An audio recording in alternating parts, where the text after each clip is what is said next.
زری چلو نا، بہت مزہ آئے گا، اتنا ڈرو گی تو ہو گیا کام۔ فاطمہ نے زرینہ کا ہاتھ پکڑتے ہوئے بولا، میں ڈر تو نہیں رہی، بس مجھے نہیں جانا۔ میں نے سنا ہے کہ وہ ہندوؤں کے زمانے کا ایک پرانا برگد کا پیڑ ہے اور وہاں پر عورتیں آ کر پوجا پاٹ کیا کرتی تھیں۔ جب بھی کسی نے اس برگد کے پیڑ کو کاٹنے کی کوشش کی ہے، اس میں سے خون نکلنا شروع ہو جاتا، اس لیے آج تک کسی کی ہمت نہ ہوئی کہ اس برگد کے پیڑ کے پاس جائے اور اسے کاٹے۔ بسم اللہ الرحمن الرحیم، شروع اللہ کے نام سے جو بڑا مہربان اور نہایت رحم کرنے والا ہے۔ پیارے دوست، شہر میں دو سہیلیاں رہا کرتی تھیں، فاطمہ اور زرینہ بچپن کی گہری دوستیں۔ ان کی اتنی اچھی دوستی کی وجہ سے ان کے گھر والے بھی بے حد خوش رہا کرتے تھے۔ دونوں اکثر ایک دوسرے کے گھر میں پائی جاتی۔ زری تھوڑی ڈرپوک تھی، لیکن فاطمہ بہت بہادر اور چلبلی تھی۔ ٹک کر بیٹھنا تو اس نے سیکھا ہی نہیں تھا۔ دونوں ساتھ میں اسکول آتی اور جاتی۔ اسکول کے راستے میں ایک برگد کا پرانا پیڑ تھا، جس پر اکثر یہ بات مشہور تھی کہ وہاں پرانے زمانے میں ہندو عورتیں آ کر پوجا پاٹ کیا کرتی تھی۔ جس علاقے میں برگد کا پیڑ واقع تھا وہ اکثر سنسان رہا کرتا تھا۔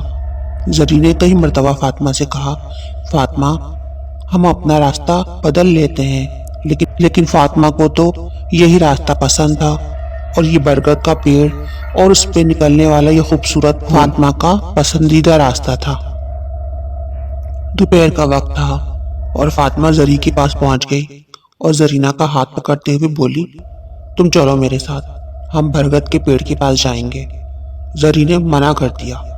فاطمہ بولی، بہت مزہ آئے گا، اتنا ڈرو گی تو ہو گیا کام۔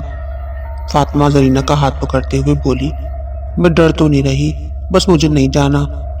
میں نے سنا ہے کہ ہندوؤں کے زمانے میں یہ برگد کا پیڑ واقع تھا اور وہاں پہ عورتیں آ کر پوجا پاٹ کیا کرتی تھیں۔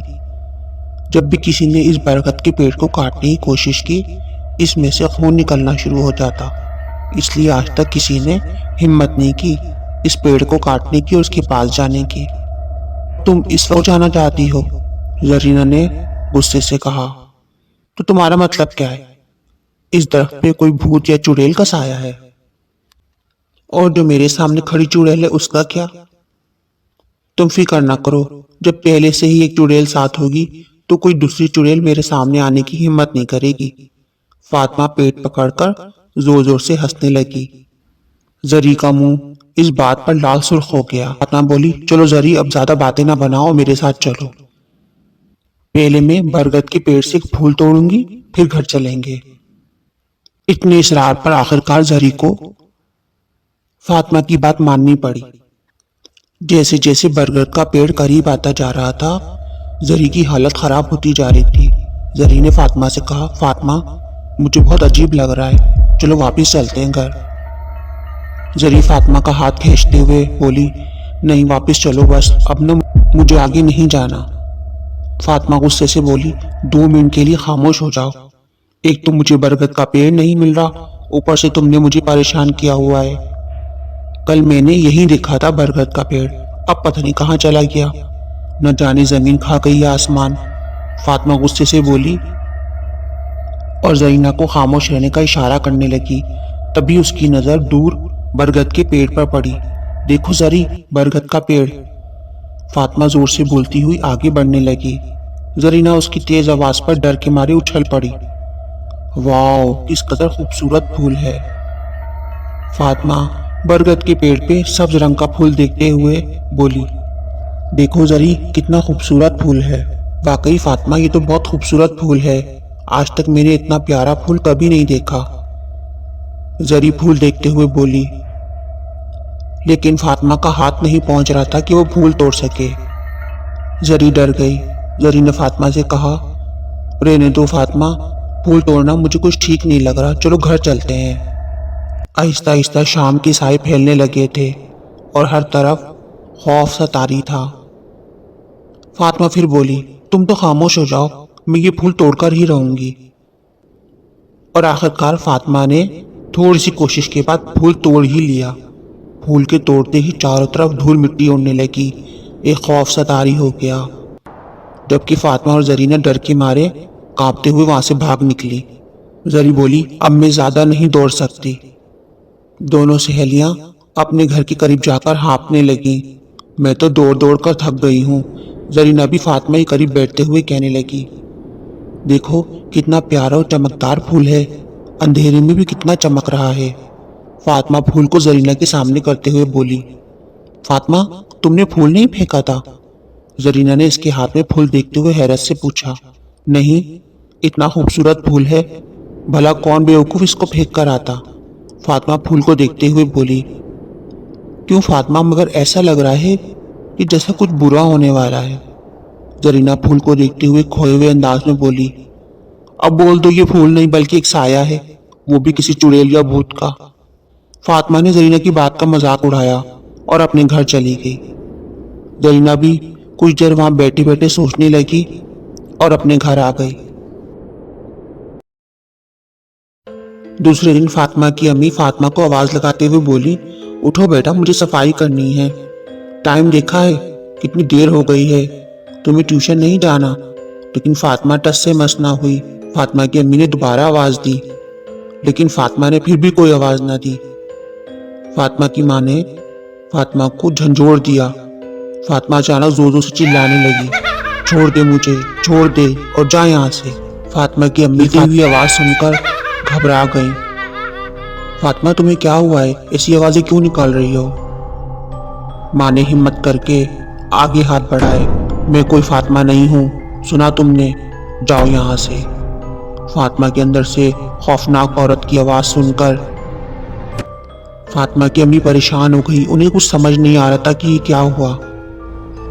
फातिमा की अम्मी फौरन जरीना के घर गईं, क्योंकि दोनों बहनों की तरह थीं, साथ घूमती, पढ़ती, लिखती, यहाँ तक कि रात रात तक दोनों देर तक साथ रहा करती थी। शायद जरीना को इसके बारे में कुछ मालूम हो। फातिमा की अम्मी जरीना के पास पहुंची। जरीना, तुम मुझे बताओ, कल तुम दोनों कहाँ गए थे? जरीना फातिमा की अम्मी को देखकर परेशान हो गई। क्यों, क्या हुआ आंटी? आप इस तरह क्यों पूछ रही हैं और इतनी परेशान क्यों हैं? फातिमा की अम्मी ने फातिमा का सारा वाकया जरीना को बता दिया, जिसे सुनकर जरीना हक्का बक्का रह गई। कल का सारा बरगद के फूल का वाकया फातिमा की अम्मी को बता डाला। फातिमा की अम्मी बहुत परेशान हो गई और सर पकड़ कर बैठ गई। अचानक ही जरीना को कुछ याद आया और उसने कहा, आंटी, मैंने सुना है वहाँ पे एक बूढ़ी औरत है जो बरगद के पेड़ के पास ही रहती है, शायद वो हमारी कुछ मदद कर सके। जरीना को भी अपनी दोस्त की फिक्र हुई। चलो बेटा, हम भी चलते हैं। फातिमा की अम्मी और जरीना उस इलाके में पहुंचे जहां पर बरगद का पेड़ था। जरीना बरगद का पेड़ के सामने वाले घर की तरफ इशारा करते हुए बोली, आंटी, मेरा ख्याल है कि यही उस बूढ़ी औरत का घर है। बूढ़ी औरत घर के करीब ही खड़ी थी। कौन हो तुम लोग और यहाँ मेरे घर के पास क्या कर रहे हो? बूढ़ी औरत लाठी के सहारे खड़ी होकर पूछने लगी। फातिमा की अम्मी ने कहा, हमें आपकी मदद चाहिए। सारा वाकया उस बूढ़ी औरत को बता दिया। अच्छा तो ये बात है, मुझे इस बच्ची के पास ले चलो, बूढ़ी औरत ने कहा, और तीनों घर की तरफ रवाना हो गए। बूढ़ी औरत फातिमा को देखते ही समझ गई कि क्या मामला है। बूढ़ी औरत ने जोर से चीखते हुए फातिमा की तरफ देखते हुए कहा, छोड़ दे इस बच्ची को, क्या बिगाड़ा है इसने तेरा? इतनी आसानी से कैसे छोड़ दूं? ये कहते हुए फातिमा हवा में उड़ने लगी और पूरे कमरे में एक अजीब सी खुशबू फैल गई और फातिमा बेहोश होकर जमीन पर गिर गई। चंद ही पल में इस फूल में से खौफनाक लड़की निकली, जिसे देखकर सब चौंक गए। ये क्या बिगाड़ सकती है मेरा? ये कुछ नहीं बिगाड़ सकेगी। मेरे बरगद के पेड़ से फूल तोड़कर इसने बहुत बड़ी गलती की है, जिसकी सजा इसे मिलकर रहेगी। मैं इसे जान से मार दूंगी। खौफनाक लड़की फातिमा के करीब आगे बढ़ते हुए बोली। फौरन ही बूढ़ी औरत ने कुछ मुंह में पढ़ा और चारों तरफ फूंक मार दी, जिसकी वजह से चुड़ैल लड़की आगे आते ही बहुत बुरी तरह से दूर जा गिरी और अपनी लाल अंगारों जैसी दोनों आंखों से बूढ़ी औरत को घूरने लगी। बूढ़ी औरत ने कहा, ये मासूम बच्ची है, इसे मालूम नहीं था कि बरगद के पेड़ के फूलों में तुम्हारा साया है। इनकी तरफ से मैं तुमसे माफी मांगती हूँ, इसे छोड़ दो। नाग चुड़ैल ने कहा, इसे फूल तोड़ने की सजा मिलेगी, मैं इसे खत्म कर दूंगी या अपने साथ अपनी दुनिया में ले जाऊंगी। इसके बाद वो जोर जोर से हंसने लगी। बूढ़ी औरत ने कहा, मैं ऐसा नहीं होने दूंगी, तुम इसे कहीं नहीं ले जा सकती, ये मासूम बच्ची है। बूढ़ी औरत मेज के सहारे उठते हुए बोली। कुछ देर चुड़ैल और उस बूढ़ी औरत का जबरदस्त मुकाबला हुआ और आखिरकार जीत इस मासूम नादान बच्ची की हुई, जो कि नादानी में गलती कर बैठी थी। बूढ़ी औरत ने अपना वजीफा विर्द किया और उस चुड़ैल पर फूंक दिया और देखते ही देखते सामने खड़ी चुड़ैल और फूल दोनों आग की लपेट में आ गए और जलकर राख हो गए। और इस तरह उस बूढ़ी औरत की वजह से फातिमा की जान उस चुड़ैल से बच गई। तो प्यारे दोस्तों, ये थी हमारी आज की कहानी। उम्मीद है आपको हमारी आज की कहानी पसंद आई होगी। अगर आपको हमारी कहानी पसंद आई है तो वीडियो को लाइक, शेयर और चैनल को सब्सक्राइब तो लाजमी करना।